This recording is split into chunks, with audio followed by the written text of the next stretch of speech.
The Movie Drive နဲ့မှာကြိုဆိုပါတယ်ဒီနေ့မှာတော့ Lupin the Third ဆိုတဲ့ animation ရုပ်ရှင်ကိုအညွှန်းပြပြပေးတော့မှာဖြစ်ပါတယ်ဇလန်းအစအဆုံးပြောပြမှာဖြစ်လို့ကြိုတင်သတိပေးပါရစေအေးဆေးဆေးအနားယူရင်ခန်းစားကြည့်ရှုလိုက်ပါဇလန်းဟာသမိုင်းပညာရှင်ပါမုခ Pressing ကသူတန်ဖိုးထားရတဲ့ရွှေအောင် diary စာအုပ်နဲ့စာအုပ်ဖွင့်တဲ့တော့ကိုသူ့မိသားစုစီယုံကြည်စိတ်ချစွာအနံ့ရာကနေစတင်ခဲ့ပါနဲ့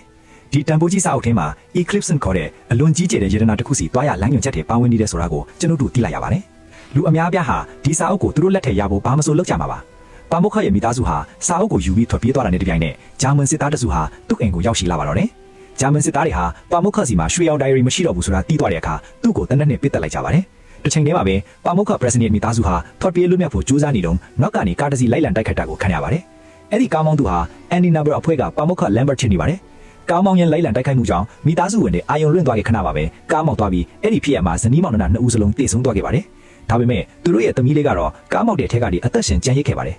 ပါမုခ Lambert ဟာစာအုပ်ဖွင့်တဲ့တော့ကိုခိုးယူနိုင်ခဲ့ပေမဲ့တော့ကိုသူရရှိသွားခဲ့ပေမဲ့လိုက်လံတိုက်ခိုက်နေစဉ်အတွင်းပျောက်ဆုံးသွားခဲ့တဲ့ရွှေအောင် diary ကိုတော့ Lambert တယောက်ရှာမတွေ့ခဲ့ပါဘူး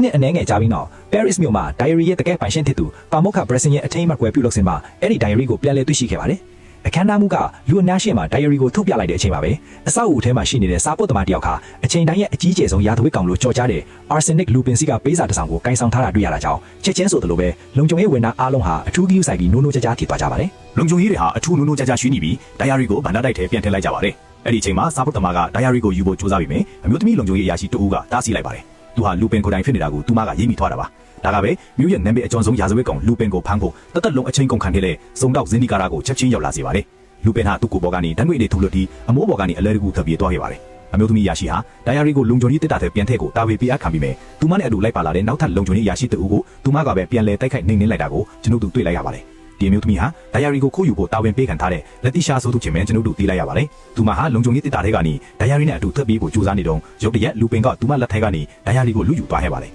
သူမကစာအုပ်ကိုပြန်ရဖို့နောက်ကနေလိုက်လံဖမ်းဆီးရမှာအဆောက်အုံပေါ်ကနေပြုတ်ကျလူနီးပါးဖြစ်သွားပေမဲ့ Lupin ကသူမကိုဖမ်းထိန်ပြီးကဲတင်လိုက်ပါတယ်လက်တိရှာကdiary ကြဆာလက်လိုက်လံဖမ်းဆီးပေမဲ့အဆောက်အုံတစ်ခုကနေတစ်ခုကိုခုန်ကူးသွားတဲ့ဝါရင်တခိုးကြီးကိုတော့မရှင်းနိုင်ခဲ့ပါဘူးLupin က diary ဟာအခုတော့သူ့ပိုင်ဆိုင်မှုဖြစ်သွားပြီလို့ယုံကြည်ချက်အပြည့်နဲ့ပြောနေတော့မှာပဲဖူဂျီကိုလို့ခေါ်တဲ့မိန်းကလေးတယောက်က Lupin ဘာမှမလုပ်နိုင်ခင်မှာပဲ diary ကိုလူယူ